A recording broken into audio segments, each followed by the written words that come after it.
ফেব্ৰুৱাৰীৰ 12 বা 13 তাৰিখৰ ভিতৰত আমি পঞ্চায়ত নিৰ্বাচনো আমি সামৰণি মাৰিব খুজিছোঁ, যাতে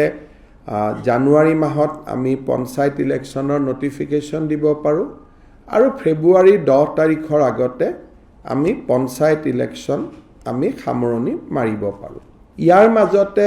ফেব্ৰুৱাৰীত অসম বিধানসভাৰ অধিৱেশনো হ'ব।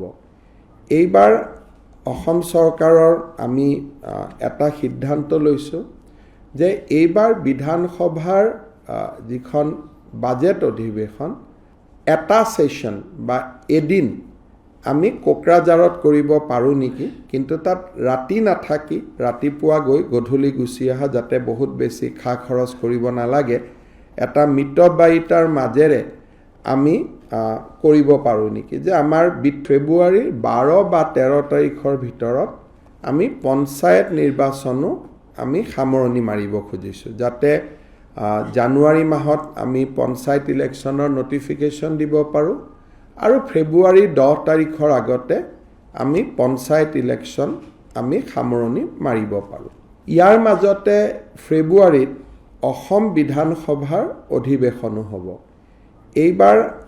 অসম চৰকাৰৰ আমি এটা সিদ্ধান্ত লৈছোঁ যে এইবাৰ বিধানসভাৰ যিখন বাজেট অধিৱেশন এটা সেশ্যন বা এদিন